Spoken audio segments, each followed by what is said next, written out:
Welcome back, friends. I'm your host, Amy Calandrino, and I'm your host for the Performance Mindset Podcast. I provided over a decade, now it's like decade and a half, to investors and small and medium-sized businesses with commercial real estate space. Along the way, I've met some impactful and influential leaders. And the goal of the podcast is to share valuable insights from these individuals, as well as business and commercial real estate trends. If you want to grow, you are tuning into the right show. So today I have on my show John Motowidlak. I said that successfully, and he is with Mpire Financial. I got to meet John probably a few years ago through a lot of shared people, and I found shout out primarily to Shay Walker. I found that John kind of had the same vibe. You know, she loves to use that word vibe as me, and very growth minded and growth oriented. And it's been great to get to know him and his team. He has over a decade of experience in the mortgage industry. He has helped thousands of people, and he's been ranked top 1% for United Wholesale Mortgage, which is the second largest lender in the nation, helps out Orlando Health employees here, and even has its own correspondent lending division now. He is now a father of 3. And so he understands the importance that your home is where memories are created. And he wants to make sure that everyone navigates in finding the right mortgage for them. So he takes a lot of time, him and his team, to do that, and kind of like a one size fits one approach, which is very similar and congruent with my brand. So we've been talking about doing this a while, and it was interesting. I saw you had like a post on Facebook like a few months ago all about like growth mindset. And I'm like, I got to get John on the show. So here we are. Yeah, thanks for having me. I'm thrilled to be here. Awesome. So can you talk a little bit about your background and what led you to start your own company? Yeah, lending is basically all that I know. I had like a couple small jobs out of high school. I forewent going to college, and I basically went to the School of Mortgage right away, fast. I got in right in '08, right before the crash just happened. I had a great perspective of kind of seeing the mighty fall. And, I worked in the operations side, so they gave me a chance to kind of learn as I was doing.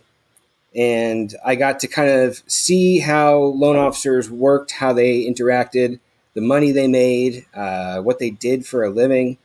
And there was a point where you're envious. I mean, you kind of see just the success that they have, and you almost fantasize it like, oh, I could see them just kind of going out and golfing and having a fun time with their friends, and just, doing the stuff that you kind of dream your job would be.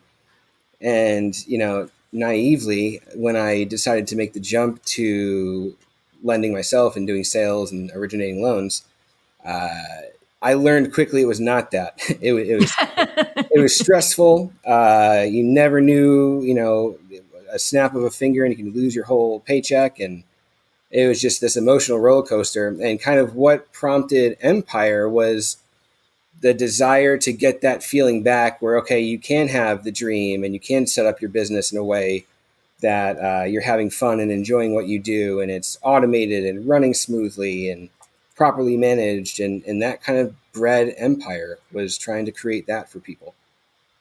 That's amazing. I know you talk, and we'll talk a little bit about it, but like, what were some of the first challenges in creating it? So basically, I started Mpire after a couple good years in 2020 and 2021. Basically sank everything we had from those years into the company. We started with $1 and a dream. So it was, I would say that the challenges were managing a budget of like paying funds from your own checking account for a while, like giving money that, you didn't necessarily have. Realizing if there was anything I learned, it was the greatest investment I ever made was in people. There's real estate, there's cryptocurrency and everything. I have found that investing in people has been my biggest, I just can't advocate it for enough. So investing in those people and learning the art of delegation. So that was hard. When you start a company, you do everything best. You want to do it yourself. You want to do it your way. and kind of learning to strategically delegate was a game changer. So that is probably the overcoming aspect. Yeah, and I understand too. You've like developed your own proprietary software now and different things to track things, and probably it seems as though before, when you were with other companies, you didn't really have that. There was a lot of manual work, and you wanted to really kind of streamline the process. Like, was that a lot of work to set up, I imagine? It definitely was, but it was worth it, and it was worth every penny. Yeah. Yeah, we have a lot of fun building out our own software because it's almost like we're picky people. We want it to be very customized to the loan process, to our company. We want it to be proprietary. We want to run proprietary procedures through our own technology to make us one of a kind. That's been probably the most fun part about this all is I never knew I would love designing software so much. We have an in-house web developer. His name's Santino. He's fantastic. Very smart guy, just builds exactly kind of what we dream up. And that's, again, been the coolest thing that we've probably done. That's great. And I think it's great to have better clarity and in confidence in what's happening in the business and understand that, as I've run my business though, too, I'm very, you said you want everything to be, it's almost as if kind of like you're very persnickety about like how things need to be done. And I found over time that if I find those people that want to follow those procedures or want to, strive for that level of excellence, some people don't see like the value in that, then yeah, exactly what you're saying, invest heavily in those people that are congruent. Yeah, it's definitely useful. I can't fathom enough. It's probably the most special thing about us is just developing all of our own software to it. That's amazing. Yeah. So, I wanted to ask you about like what strategies have been most successful in scaling the business, but it's probably your own proprietary software, your people, anything else? That's a big piece of it. I would say a certain mindset we have, and it's funny because I watched this back with. I'm a nerd with like watching the successful people and what they say and speak, and I watched this interview with Jeff Bezos where he just basically kept saying like we just kept reinvesting our profits back into making the company more and more cool, more and more successful. I would say that like we don't. I still produce enough where I don't need to take a bunch of money from the company. We are constantly reinvesting in our success and growth. Like the feeling of stagnation is terrible to me because somebody's going to just do what I did, do it better. You always got to keep kind of growing and never be satisfied. So that constant reinvestment to create a atmosphere, a company that is just cooler and cooler. I love the Walt Disney quote where if you build something cool enough, people will want to come back and bring their friends. That's kind of what our story's been. We don't have any type of multi-level marketing attraction where people are just supposed to recruit people. It's all just people kind of buying into what we're building and focusing on the quality of what we're building.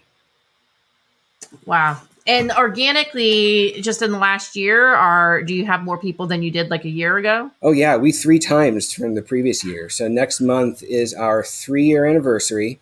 We're expecting to close about $1 billion in loans this year, and we'll have probably finishing the year around 200 people. So it's cool. It's everything I hoped it would be.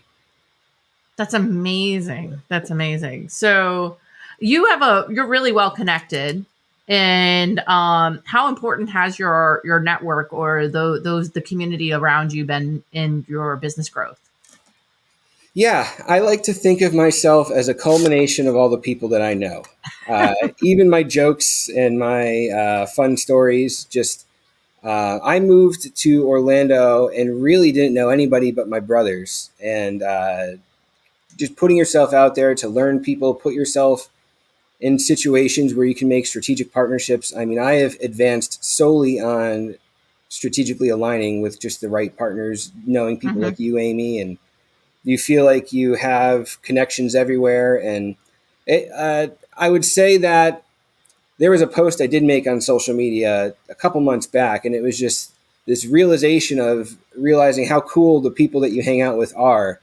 And just in your everyday conversations, like the little things that you pick up in the things they say. I have a coach named Amir, and he Oh, just said great. this one line to me that said, "Being shy is expensive," and it just put a lot of things in perspective to me. Like every time that I feel like I don't want to do it because of whatever reason it may be, I'm shy, I don't want to speak in public or this, Hmm. it costs money. And it, like just that conversation on the phone changed a whole mindset for me. So being surrounded by people that you're connected to, but also offer just constant value in your everyday conversations, that's huge for us, for me. Yeah, I think the visibility, not only like I call it IRL in real life, but then also like online and having a social media presence and, all of those different things. Um, it's interesting is, yeah, and I was reading on Instagram this morning. It's like if you're around friends that read books, you're going to read books. If you're around friends that work out, you're going to work out. And so, and I know we work out at the same gym, That's although right. I've switched mine. I get really tired in the afternoon, and Yeah. so I've decided I want to work out around 3:30, 4 o'clock. Then I can get home and cook like dinner for the kids. But I've given up my morning workouts. Ah, I just reorganized it. yeah. I feel like I'm a person that's rooted in routine. I need to start there or else I'll just not do it. I'm good. Yeah. I get back there. Yeah. Don't ask me how, but it happens. So Yeah. so, but no, I think the people that you are around. Oh, I always tell brokers, don't be a secret agent. It's not, don't be a secret agent. I was telling someone the story yesterday that one of the listings I got, I was there, and then I saw another broker leaving this doctor's office. And he's like, "Wait, what are you doing here, Amy?" And I'm like, "Oh, I'm listing this property." And he's like, "I've been going to see this doctor." Hmm. And I'm like, "Well, maybe you should have told me you were a broker." That's right. Right. Work it So, into your conversations.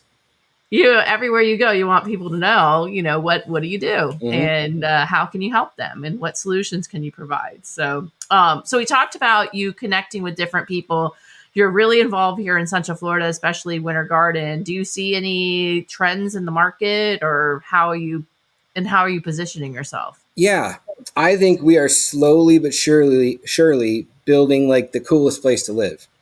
Yeah. Florida has so many perks in of just itself.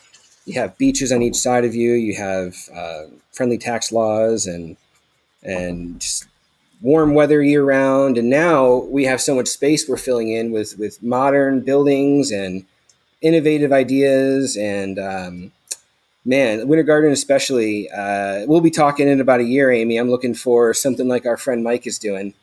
Uh, yeah, it's just the place to kind of invest, and great for families, great for entrepreneurs, great for uh, just life. I think you see just life pouring into the whole area and it growing and growing. My dream is to somehow make enough money where I can be a partner and bring an NFL team to Orlando. So that's my 1,000-foot skyscraper dream for here. I don't know if it'll ever happen, Mm. but we're getting so big where they need some. I You can think broker my that deal for husband me. said the other day that they're looking at here and one other market, and I'm like, "There's no way." Or maybe it wasn't. Maybe it wasn't football. Maybe it was baseball. Yeah, I That heard it's baseball. baseball. It's baseball. It's baseball. Okay, Yeah, I'll my build bad. right next to them. No problem. But I mean, if you, it's kind of though. Once you get, we have the soccer here. If we bring the baseball here, we already have the basketball here. Then naturally, we'll start to get like the football. Yeah, and you got to Um, think we're one of the most internationally visited spots in the entire world. People from yeah. all over the world come to here for the theme parks and the tourism aspect. So, what better place? Yeah. And the connectivity that we have, especially 2, 3 years from now, if we get Brightline connected to Tampa, Hmm. that'll be killer. Yeah. So, Yep. so you've been at this now soon to be 3 years. What's a piece of advice that you would give to entrepreneurs or just starting out and wanting to build a successful business? Ooh, I'll give you two. I'll cheat. Okay. So, going into this, and this was 14 years ago, I think I had a healthy fear of failing. Right? Okay. I went from the security of making sure somebody else paid me just for showing up to all the decisions fall on me now. So we live and die with those decisions. I wish up front I embraced failure more as not the opposite of success, but a stepping stone to it. So having that Mm, mindset, we're going to fail, and we're going to have the best mindset when we fail, where we're perseverant and we are learning of it. And that mentality of not making that same mistake twice, and feedback is a good thing. So that I was afraid of in the beginning. And I learned quickly that, man, if that was something I embraced in the beginning, that would have just set me up so much further. And then move fast and break stuff. I am a person, if it's not wobbly, we're not moving fast enough. I'll build the airplane after we jump out, uh, 1,000 miles ahead, all gas, no brake. I would do that over and over again. that's good advice. Yeah. I think there was a period, and that's why I have the podcast, is Mm-hmm. I was a bit more afraid of failure than I should have been, and then I didn't make the necessary changes that I should have been, and then I ended up inflicting more pain on myself because I couldn't just accept, hey, this isn't working, Mm-hmm. go ahead and like tweak it. And I've always been a very resilient person, but Mm-hmm. I went through a period I was not Yeah. like, and I think it's really important, and embracing that and not holding it against yourself. Yeah. And I think, yeah, moving fast and innovating, I think, are you using AI at all Ooh, we have in your some business? really cool AI stuff. Yeah. Yeah. Yeah. Yeah. I was watching CNBC this morning and they had someone on the show and they said that AI is going to be like the internet. It's going to be foundational. Yeah. And if you're not deploying it now, you're going to be We, so far behind. it's going to be like Jarvis from Iron Man, where it's just connected to the web and you're just speaking to it. We just finished, we call it M3PO. It's our knockoff of C3PO. I love And it. you can actually speak to it. It'll search the live internet. It's like integratable action. So Alexa on steroids. It'll send you an email on your behalf. It will add something to your calendar. It will go to a website and get you information. And it's voice command. So it's super cool. We're launching the 2.0 version of it in a couple months for our people. It's like a little AI assistant for you. Yeah. That's dope. That Yeah. is pretty cool. Did you think of that or was it like a team effort? I did think of it, and it was in preparation. I did an event called MortgageCon a few months Oh back. yeah, I saw that earlier. Was it in like It January was in or January at yeah? Universal Studio, and I wanted to do this trick where I stood on the stage, I pulled out my phone, and I spoke to it and asked it to send an email to everybody in the audience. So I did it. It just wrote the email, it sent it to everybody, and while I was on stage, they all received the email. So this stuff's getting real. It's cool. It's 10 years from now is going to be the Wild West. That's crazy. So, well, you were talking about what's some of your long term goals? So, you're expecting to be, billion possibly in volume this year, Yeah. 200 people. Mhm. What else? So Empire, I want to grow into just the best place to originate and sell loans in the country. I want us to be the most seen mortgage company this year, so everyone can just basically have that psychology of the most seen. Outside of mortgage, we just started building a software. It's called MountVest. So you can actually sign up for the beta user mountvest.com. Uh, Hmm. I basically want to do what Robinhood did for day trading and stocks and crypto, and do that for real estate investing. We'll Hmm. have like a nice portal where you can manage all of your portfolio. There'll be a social media aspect to it. We just finished an AI house flipping tool where you can like actually show a distressed house, click the button, it'll show you 3 different versions of that house flipped. It'll show you what you did to it, an estimated cost breakdown. It'll be like a one-click send to contractors. So I want an ecosystem where you can become zero to hero for the aspiring real estate investor. So that's coming out. I have dreams of using or opening a real estate company using virtual reality. So that way they can basically work remote all over the world, but through virtual reality. Uh, and holograms, they can actually show houses and do cool stuff. And then we're going to be talking, Amy. I want a commercial real estate office that is like a Google office combined with restaurants and just that little hub where you can work and play all day. Yeah, and then Mike's. Yeah, we were talking about Mike, and if for you guys listening don't know, Mike Van Dennebiel is the owner of Mosaic Hair Studio in Blowout Park, and I've helped him in lots of his commercial real estate. But we acquired 1.9 acres in Winter Garden, and we were at first he was just going to renovate the little house on it, like his all his other projects, and then he was going to do 30,000 square feet. And then now he's right sized it and he's doing 17,000 square feet, but it's going to be 6 commercial condos with 3 retail on the bottom and 3 office on the top. But yeah, I've been doing a lot more development. It's been really cool to do and work together with the architects and come up with the pricing and put forth the modeling, whether someone's wanting to, most the traditional commercial real estate investing is you buy something and then you lease it out to a bunch of other people. But what's kind of cool is Mike's taking this and developing it, but then he's selling it to local small business owners. And so then he's retaining a piece of it, but then, spreading out ownership because I think it's so cool to no longer to be your own owner, whenever that makes sense. Now you've been in a wildly fast expansion pace and doesn't make sense. But next year, when you get to a place where okay, I can see where our 3-5 year plans ending up, and this is what our campus is. It's gonna be a campus. So it sounds like it's gonna look like. I can help you with that. So that's great. And full confession, it's going to make me look incredibly stupid, but I'm going to tell you, we were in contract for Mike's property before he got it, and we let it go. I was not aware that chain linked area behind the house came with it. Yeah. So, well, let's just be honest. The listing agent is probably not listening to this podcast. I don't think that she would be listening to this podcast. That she didn't really say that to Mike either. Yeah. So I was like, this is too small. I didn't know an acre and whatever was that small. So. She did not, and it was not readily apparent. And it did take him, it would have completely distracted you from the growth in your business. It's taken him a lot of money, hundreds of thousands, to go through all the drawings and all the things. Yeah. And you wouldn't even really had clarity on what you really needed at the time. So, but it worked out definitely.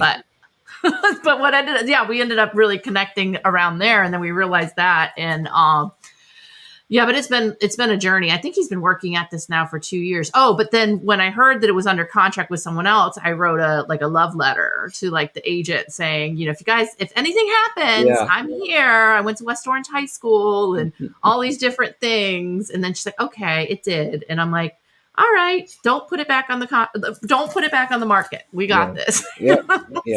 That was a snafu. Well, you'd have the property, but then you have all this other stuff going on. Right. You're gonna need more acreage than that. That's right.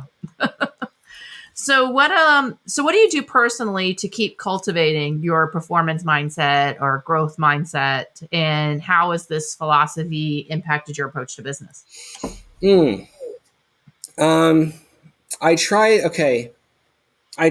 to think of what I really believed in, live it out, and then institute it in my company. We have 2 rules at my company. And it's basically the 2 rules I really appreciate in any human. I don't care who you are or what you are. I want you to constantly pursue excellence, and I want you to practice what I call the art of coolness. Pursuing excellence, you're looking after, you're chasing the best version of yourself all the time. It means that you're going to ride the good and bad days and not lose steam. Set goals and work actively to go after them. I really appreciate when people give it their all. So when I'm interviewing anybody, those are basically my only 2 questions. Tell me a circumstance where you pursued excellence.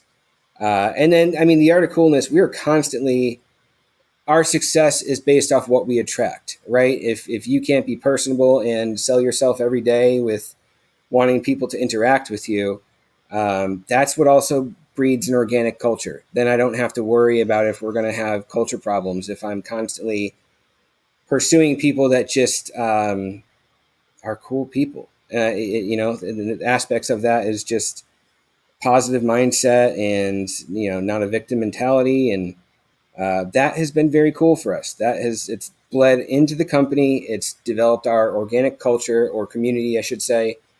And it's really kind of kept everybody focused. If I'm reminding everybody we're pursuing excellence today, they just kick right into that mode. Yeah. Yeah, I love that. I think too, if everyone on your team has that like winning mindset or, is resilient, that anyone that you bring on that ends up having that victim mindset, and they, sneak past, because that happens, they're going to filter themselves out right away. Yeah. Yep. Yeah. Yeah. It's Really quickly. not a So, anything else you want to talk about today? I am thrilled that you gave me the chance to be here and hang out. I really love talking to you. And no, I appreciate it. I thank you for even asking me. It's flattering to think that you consider me to have that type of mindset and to change the community and to be involved in it. And I'm very excited to see how we work together going forward. Absolutely. No, I'm super impressed. It's not easy, and I appreciate it. And how do people get a hold of you? I Whether will say, they need some money or want to be on your team or anything, yeah. how do they get a hold of you? There's two things. So first, one thing I did forget. I didn't mention just how cool my staff was. Just Oh yeah. everything that we've built. It's them. They make me look really good. So when I said my greatest investment was in people, it's them. So Yeah. I definitely wanted to mention that before I had a brain fog and signed off. Anyone Yes. that wants to get with me, it's meetwithmoto.com. You can literally go to meetwithmoto, MOTO.com. It's my direct calendar. Make some time with me so I can block out any distractions and get to know you. Awesome. Awesome. Well, very, very good. I'm so glad we got to chat today and can't wait to see where you continue to go. Yeah. And thanks to everyone for tuning in today. Let's continue going beyond and strengthening that performance mindset. This is Amy Calandrino signing off.